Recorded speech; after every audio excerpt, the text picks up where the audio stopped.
Hi, I'm Carmen Daniels-Jones. I'm President and CEO of the Solutions Marketing Group, and today we're going to talk about planning for next year.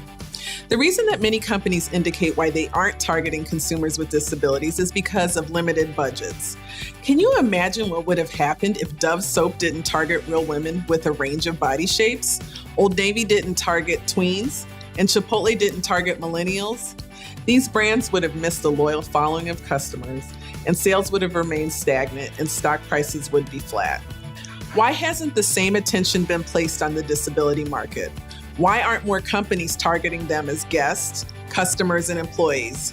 Why, when budget planning takes place inside of companies, is the disability market placed at the back burner of the new markets discussion?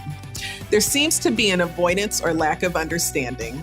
Once this gap is closed, then companies can penetrate and retain new consumers. As many of your companies are ramping up for their next year budget cycle, here are a few things you should know about consumers with disabilities that will shorten the typical learning curve. The global estimate of the disability population is 1.2 billion people. In the United States, there are 56 million people with disabilities with an aggregate disposable income of $544 billion. When you factor in friends and family, that number swells, and they're also loyal consumers. That number tops about 105 million with a disposable income of 3.9 trillion. Armed with these facts, the time is now to begin shifting the internal discussion about the disability market from compliance to value creation by building a relationship with consumers, friends, family members, and/or caregivers. As this shift is taking place, there are a few key questions that must be honestly answered. What does our company understand about the disability market as it relates to products and services?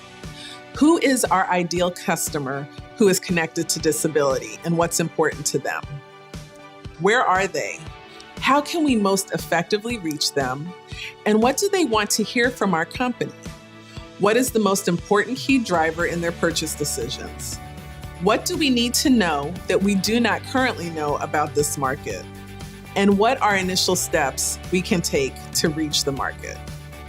Questions like these have been answered by global brands about the African American, Hispanic, Asian, and the LGBT markets. The reality is that budgets didn't get in the way of these companies formulating strategies to reach multicultural markets. Isn't it high time that the disability discussion change as well?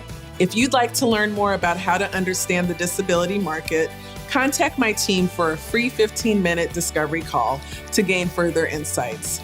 I've also included our Just Start free download, which you can use to begin having internal conversations to help you and your internal teams take some initial steps to just start the process to understand the disability market.